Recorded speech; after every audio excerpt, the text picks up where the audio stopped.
Understanding the British Columbia Secondary School System. Welcome to Understanding the British Columbia Secondary School System, where we answer 10 of the most frequently asked questions from English language learning students and their families. Question 1.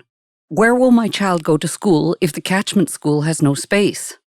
Typically, students are assigned to their neighborhood school. School enrollment is organized by June 30th prior to the start of the next school year to ensure stability and predictability of student placements. It is possible for students to be placed outside of their neighborhood or catchment area. This occurs in cases when a school does not have space, programs, or physical resources to accommodate the student.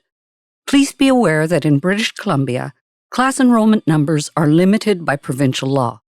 The school district may be required to move a student to a school outside of their local catchment area to minimize disruption and cost to the district. However, these students are kept on a wait list and will be moved back to a local school at a later date.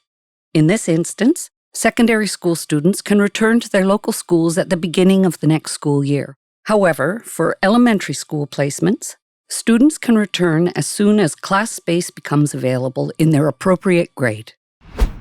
Question 2. Will my child get a better education and improve their chances for university admission by attending a better school? It is important to know that in Vancouver, we do not rank schools. There are no schools which are better than others. All curriculums are the same throughout British Columbia, and all public school teachers are certified professionals who are able to teach a wide variety of subjects. All public school teachers are required to have a certain level of qualification no matter which school they teach at. Unlike some school systems abroad where teachers may be paid more if they are at a better school or if they teach a higher grade level subject, teachers in Vancouver receive the same salary regardless of school, grade level, or subjects taught.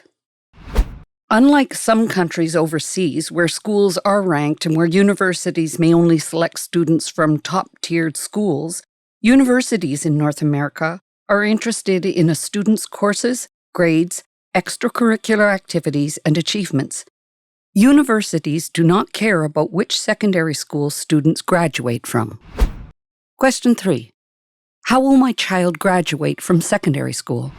In order for students to receive their secondary school graduation certificate, called the Dogwood Diploma, they must earn 80 credits during grades 10, 11, and 12. These are the years of the graduation program. Grade 8 and 9 classes are not part of the graduation program. Most courses are worth 4 credits, though some are worth 2 credits. Only courses offered in grades 10, 11, and 12 have credits that can be put towards graduation. The 80 credits can be broken down into 2 sections: 52 required credits, 28 elective credits. Students receive credits for passing a course. They receive the same amount of credits, 2 or 4 depending on the course, whether they score 50% or 100%. Let's take a look at the required credit courses. Students must complete 4 credits of English language arts in each of grades 10, 11, and 12.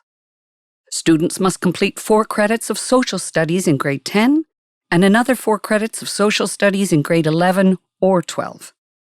Students must complete 4 credits of science in grade 10 and another 4 credits of science in grades 11 or 12. Students must complete 4 credits of math in grade 10 and another 4 credits of math in grades 11 or 12. All students must complete 4 credits of physical and health education in grade 10. All students must complete at least 1 art or applied skilled class between grades 10 and 12. Art might include a music class or a painting class, for example. An applied skill could include woodwork or auto mechanics. All students must complete 8 credits of career education courses during their graduation programs. The total number of required credits is 52. It is important to know that there are many different types of math, science, social studies, language arts, and art or applied skills classes that fulfill credit requirements. Talk to your child's school counselor or see the school's course selection guide for more details. Let's take a look at the next credit group, elective credits. Students only need 28 elective credits or 7 courses in order to fulfill their elective credit requirement. Courses such as woodwork, metalwork, band, cooking, and art are all elective credits. Many students also take additional academic elective credits beyond the minimum requirements for graduation, such as biology, physics, calculus, literature, and history. To enter a major Canadian university, students almost always must exceed the minimum academic requirements necessary simply to graduate. Talk to your school counselor or see your school's course selection guide to find out more about what elective classes are available. A final important point to note is that of the 80 credits needed for graduation, at least 16 must be at the grade 12 level, including English Studies 12 and 12 other credits. Many English language learners will already have some credits toward their graduation. This is why. If students have finished grades 7, 8, or 9 in their home country, they may have elective credits for their home language ability. For example, if the student is from China and has completed grades 7, 8, and 9 at a Chinese medium school, they can receive a language credit for grade 10, 11, or 12 Chinese. The same is true for schooling completed in any other home language. Students from other jurisdictions who have finished courses similar to the approved British Columbia curriculum courses at the grades 10, 11, and 12 levels may be eligible to receive transfer credits for these courses. Question 4. Will my child graduate sooner if they drop English language learning classes and take more standard classes? The answer is no. Dropping English language learning classes will not speed up the graduation process. That's because a student who declines English language learning classes in favor of art, music, computer, or science would only be increasing their elective credit requirement, which, as explained in question 2, has a maximum of 28 credits. For English language learning students, it is the required credit courses that are essential for graduation. English language learning students need to show a certain level of understanding of the English language before they can enroll in required credit courses. English language learning classes help provide that understanding and serve as the foundation for future success. Question 5. When can my child take regular English courses? If an English language learning student demonstrates a sufficient understanding of the English language, their teacher can recommend a transfer to regular English courses. However, it's important to note that English language learning students need to be reading and writing at a level that will allow them to manage the regular English curriculum and contribute to the class. The placement of students in a regular English class when they cannot understand the content nor contribute to the class affects the level of conversation and learning outcomes for all students in the class.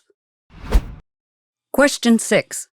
Can my child still graduate if they are already 18 years old and are still in an English language learning program? The answer is yes. Students over 18 can still graduate, but probably not through a secondary school. Students over 18 would need to attend an adult education or continuing education center for their courses. The Vancouver Board of Education has adult education centers that offer students all the required courses and most elective courses found in secondary school. And like secondary school, the adult education program is free to students who have not yet graduated. Question 7. How is adult education similar or different from the secondary school program? Let's begin by looking at the similarities. Universities view the grades obtained in adult education and in secondary school programs equally. Both programs offer the same total hours of instruction per course. And upon completion of the graduation requirements, students will receive the same graduation certificate that is issued to the other secondary school graduates. There are also some differences between adult education and secondary school. For instance, adult education only offers grades 10 through 12 courses, whereas secondary school offers grades 8 through 12 courses. Courses offered in adult education can be completed in as little as 9 weeks, which is much shorter than the 10 months per 4-credit course required at a Vancouver secondary school. And the majority of students enrolled in adult education are older, between 18 and 22 years of age, whereas in secondary school, students range in age from 12 to 19 years. Question 8. How will my child go to university, and do universities look at provincial exams? Universities will consider applicants who will soon graduate or who have already graduated. Since June 2019, British Columbian schools no longer have any course-based provincial exams. However, all students must write literacy and numeracy exams before they are able to graduate. The grades on these exams will not be related to any one particular course, but the achievement will be recorded on the student's final transcript. Universities may choose to look at these exam results. University eligibility is mostly determined by the marks students earn in relevant courses. Most Canadian universities determine general admission by looking at the marks of a student's 4 or 6 best eligible grade 12 courses, including English 12. Some universities consider a wider range of marks. Different programs in the university, such as business, engineering, or the arts, will have different additional requirements. Similar to other countries, students can enter university once they have graduated from secondary school. Unlike universities in many other countries, in Canada, there is no age limit for admission. Students do not need to get into university by age 19. They can apply for university at age 20, 40, 60, or older. And if students do not get accepted into their university of choice, they can reapply to that university at a later date. It is important to know the difference between attending university and completing it. For English language learning students, university offers a set of challenges. That's because most Canadian universities require a strong command of the English language in order to succeed. Let's take, for example, a first-year English language learning university student who is strong in math and science, but fail their first-year English course. The university will allow them to continue to their second year. But if they continue to fail their English courses, the university may not allow them to return for the third year. It is important for English language learning students to build on the English foundation skills they have acquired and developed in secondary school. Parents and secondary school students need to focus on the goal of not just attending university, but completing university. And so, for some students, attending university immediately after secondary school may not be the best option. Question 9. What other options are available for students after secondary school? University admission standards are quite high in Canada. Often universities require a strong A or B grade average for admission consideration, so it is possible for a student with good grades to not be accepted by their university of choice. But that doesn't mean that a student's education ends after secondary school. Secondary school and adult education graduates can always apply to colleges. Colleges offer programs for a 1-year certificate and/or 2-year diploma. These certificates and diplomas provide a wide array of employment options for students. Many colleges also offer a 1- or 2-year university transfer program, and upon completing the program's requirements, students can transfer to a university to continue their studies and earn a university degree. In effect, students have entered university through college. Students may also choose to complete an additional 3rd and 4th year of college to earn a second diploma, which will allow them to be qualified for a wider array of jobs. Students and parents should also be aware that many of our colleges also offer 4-year degree programs similar to those found in universities.